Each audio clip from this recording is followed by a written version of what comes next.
अस्सलाम वालेकुम dear students. Chemistry first year का हम चैप्टर नंबर 7 स्टार्ट करने जा रहे हैं, थर्मोकेमिस्ट्री। थर्मोकेमिस्ट्री केमिस्ट्री की वो ब्रांच है जिसमें हम हीट चेंजेस को स्टडी करते हैं। थर्म का वर्ड जहाँ भी आता है इसका मतलब होता है हीट या एनर्जी। तो थर्मोकेमिस्ट्री केमिस्ट्री की वो ब्रांच है जिसमें हम किसी भी केमिकल रिएक्शन में होने वाले चेंजेस को स्टडी करते हैं। किसी भी केमिकल रिएक्शन में चेंज कैसा आएगा, हीट या तो एब्जॉर्ब होगी या हीट इवॉल्व होगी। तो डेफिनेशन है the branch of chemistry which deals with the study of heat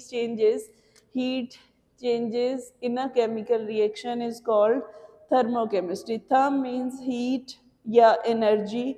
Thermochemistry is actually based on first law of thermodynamics. First law of thermodynamics क्या है? Energy can neither be created nor be destroyed. It can be transformed from one form into another form. दरअसल हम thermochemistry में different forms of energies जो है इनके दरमियान relationship को study करते हैं। तो ये मैक्रोस्कोपिक स्टडी है, इसमें हम लार्ज अमाउंट ऑफ सब्सटेंस को स्टडी करते हैं। इसमें हमें किसी भी सब्सटेंस के इंटरनल स्ट्रक्चर से कोई लेना देना नहीं है, हमने सिर्फ हीट चेंज को स्टडी करना है। कोई भी सब्सटेंस क्यों एग्जिस्ट करता है? क्योंकि वो एनर्जी रखता है। किसी भी सब्सटेंस के अंदर जो केमिकल बॉन्ड्स होते हैं उनके अंदर एनर्जी स्टोर होती है। दूसरी बात यह है कि कभी भी किसी भी केमिकल रिएक्शन के अंदर प्रोडक्ट्स की एनर्जी और रिएक्टेंट्स की एनर्जी कभी भी बराबर नहीं हो सकती। सो हम कहेंगे energy of reactants is never equal to the energy of products. अगली बात, कोई भी केमिकल रिएक्शन जब होता है तो उसमें जो एनर्जी है हीट की फॉर्म में या तो एब्जॉर्ब करेगा या इवॉल्व करेगा, दो ही रास्ते हैं। अगर वो केमिकल रिएक्शन में हीट को एब्जॉर्ब करेगा तो हम कहेंगे एंडोथर्मिक रिएक्शन है। अगर हीट को एनर्जी की फॉर्म में इवॉल्व करेगा यानी रिलीज करेगा तो हम कहेंगे ये एक्सोथर्मिक रिएक्शन है। Next is heat of reaction. किसी भी रिएक्शन में जो हीट एब्जॉर्ब होती है या इवॉल्व होती है उस हीट को हम हीट ऑफ रिएक्शन कहते हैं। The amount of heat which is absorbed or evolved during a chemical reaction is known as heat of reaction. अगर ये heat constant temperature या constant pressure पर absorb या evolve होगी तो हम इसे enthalpy of reaction कहेंगे, वो बाद में study करेंगे। अगर हीट इवॉल्व हो रही है, ये नेगेटिव साइन इंडिकेट करता है कि हीट इवॉल्व हुई है, और यहाँ पर जो पॉजिटिव साइन ये इंडिकेट करता है कि हीट एब्जॉर्ब हुई है। जब भी बॉन्ड फॉर्म होता है, bond formation is always exothermic process, और जब भी बॉन्ड टूटता है, bond breakage is always endothermic process. Carbon dioxide के अंदर बॉन्ड फॉर्मेशन हुई है तो -393.7 किलो जॉल्स एनर्जी रिलीज हुई है। इसी तरह हमने वाटर को डिकम्पोज किया है, डिकम्पोजिशन ऑफ वाटर लिक्विड से गैसियस स्टेट में आया है, तो इस दौरान कितनी एनर्जी एब्जॉर्ब हुई है? 285.5 किलो जॉल्स पर मोल। ये था हीट ऑफ रिएक्शन। नेक्स्ट है टाइप्स हैं रिएक्शंस की with respect to heat, with respect to energy.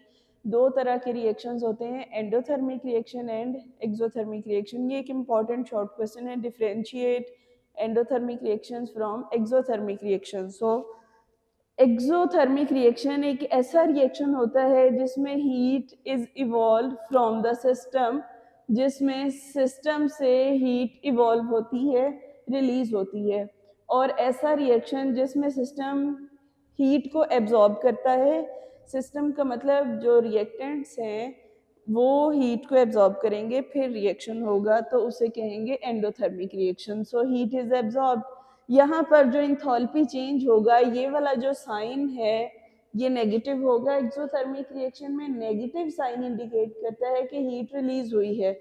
जब हीट एब्जॉर्ब होगी तो साइन क्या होगा? Positive. Positive sign is the indication कि हीट एब्जॉर्ब हो रही है।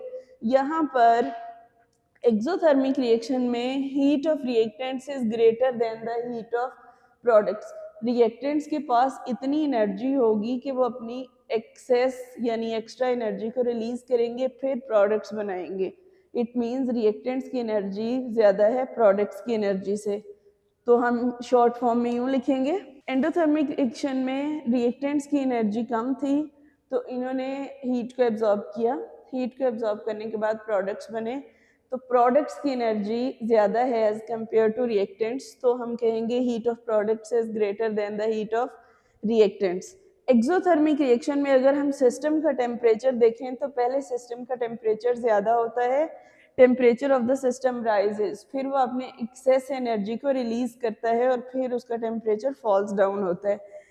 अगर हम एंडोथर्मिक रिएक्शन में देखें तो temperature of the system falls, पहले टेम्परेचर जो है वो सिस्टम का कम होता है, फिर उसके बाद वो एनर्जी को एब्जॉर्ब करता है।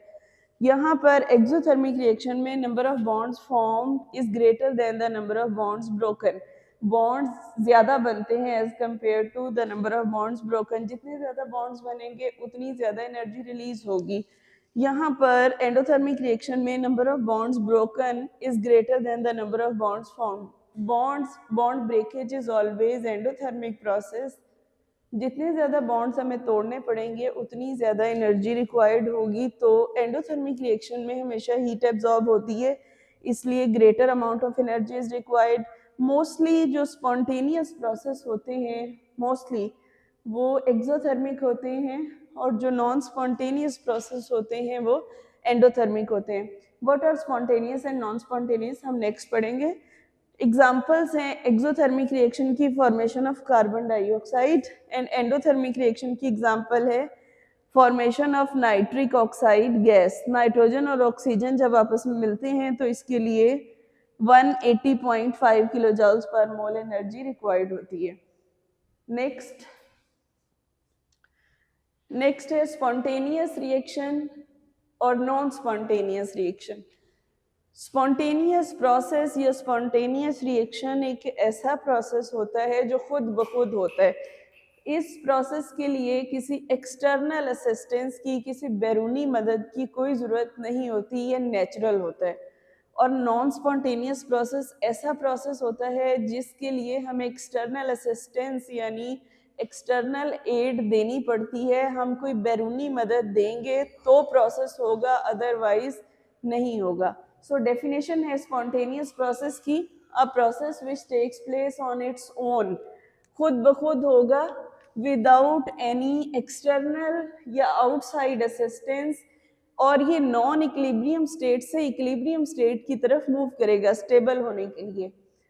इसको हम स्पॉन्टेनियस प्रोसेस कहते हैं। इसकी कुछ करेक्टरिस्टिक्स होती हैं, ये यूनी डायरेक्शनल होता है, सिर्फ एक डायरेक्शन में मूव करेगा, इरिवर्सिबल होता है यानी रिवर्सिबल नहीं होता, रियल होता है, मोस्टली एक्सोथर्मिक होता है, पीछे भी हमने पढ़ा हीट रिलीज करता है, और एनर्जेटिकली फेवरेबल होता है।